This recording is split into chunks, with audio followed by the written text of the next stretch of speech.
আপনাদের জন্য নিয়ে আসছি নতুন, একদম নতুন ভিন্ন ধরনের একটি রান্না। এটি হলো ইঁচড় রান্না, মাংস দিয়ে ইঁচড় রান্না। কীভাবে রান্না করতে হয় আমার পুরো ভিডিওটা দেখুন, আর দেখে কেমন লাগলো আমাকে কমেন্টস করে অবশ্যই জানাবেন। আমার চ্যানেলটা সাবস্ক্রাইব করে আমার পাশে থাকবেন। আসসালামু আলাইকুম। আপনাদের দেখাবো আজ ইঁচড় রান্না। আমি একটা কাঁঠাল নিয়েছি, দেখুন ইঁচড় কীভাবে কাটতে হয়। হাতে এবং বটিতে আমি হলুদ লাগিয়ে দেব।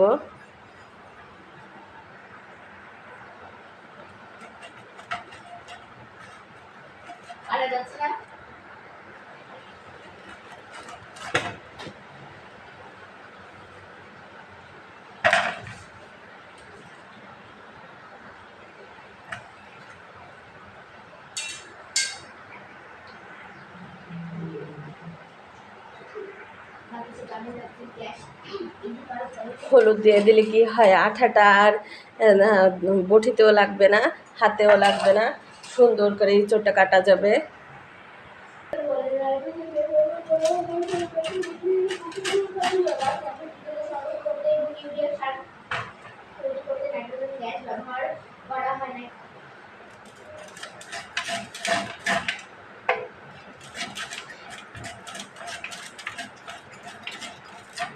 ইঁচড়ের এইগুলা আমি ফেলে দেবো, একদম ভালো করে এগুলো ফেলে দেবো। এভাবে আমি কেটে নিয়েছি। এই যে দেখুন, হলুদ দেওয়ার জন্য হাতে কোনো আঠা থাকবে না, হাতে লাগবেও না আঠা।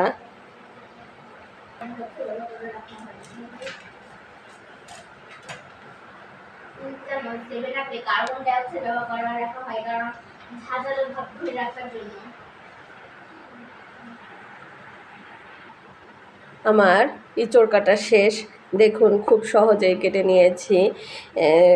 উপরে একটু আঠা থাকে, কিন্তু এই যে কাঁঠালের ভিতরে আর কোনো আঠা থাকে না।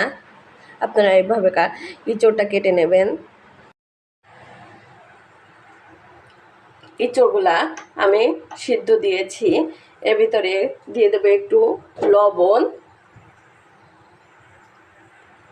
অল্প একটু লবণ, হলুদ দিয়ে ইঁচড়গুলো 5 মিনিটের মতো সিদ্ধ করে নেব।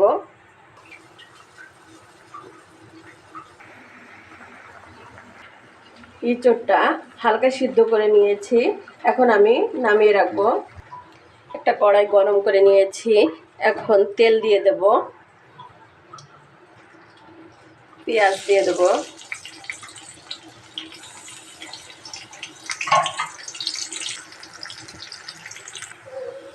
পেঁয়াজগুলা আমি ব্রাউন কালার করে ভেজে নিয়েছি। এখন দিয়ে দেব 3 টুকরা দারচিনি, রসুন পেস্ট, আদা পেস্ট, জিরা, লবণ 1 চামচ,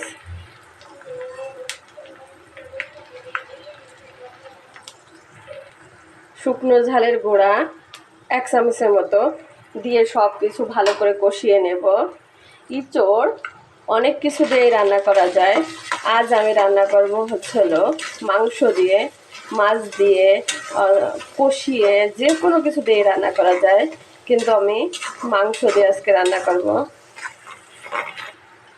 হলুদ দিয়ে দেবো একটু, মশলা ভালো করে কষিয়ে আমি মাংস দিয়ে দেব। যে কোনো মাংস দিয়ে ইঁচড় রান্না করা যায়, যেমন মুরগির মাংস, গরু অথবা খাসি, যে কোনো মাংস দিয়ে ইঁচড় রান্না করা যায়। মশলার সঙ্গে মাংসটাকে ভালো করে কষিয়ে নেব। মাংসটা কষানো হয়ে গিয়েছে, এখন আমি অল্প করে একটু পানি দিয়ে দেব। মাংস আমি ঢাকনাতে ঢেকে 20 মিনিটের মতো সিদ্ধ করে নেব।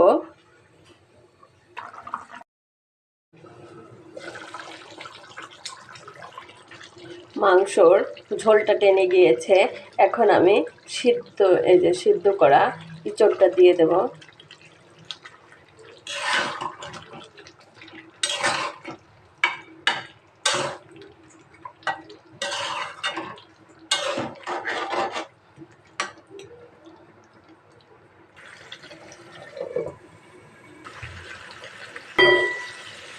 দিয়ে দেব অল্প করে একটু পানি, দিয়ে দেব কয়েকটা কাঁচামরিচ। ঢাকনা দিয়ে ঢেকে 5 মিনিটের মতো আরও রান্না করে নেব।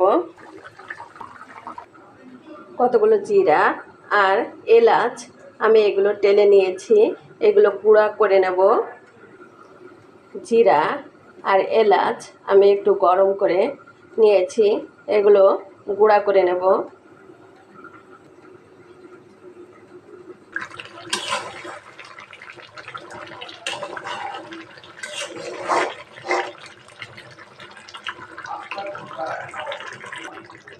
দিয়ে দেব জিরা আর এলাচ গুঁড়ো করে রাখা।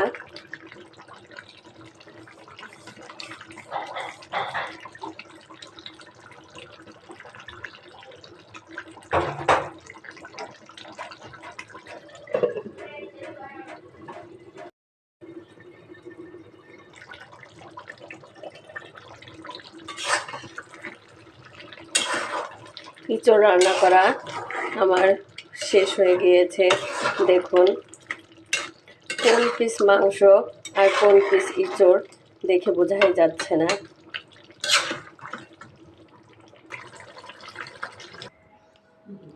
আমি ইঁচড়কে নামিয়ে ফেলেছি, দেখুন কত সুন্দর হয়েছে আমার ইঁচড় রান্না করা। আপনারা এইভাবে রান্না করুন, খুবই সহজে, বেশি ঝামেলা ছাড়াই ইঁচড় রান্না করা যায়, খেতেও অনেক টেস্টি।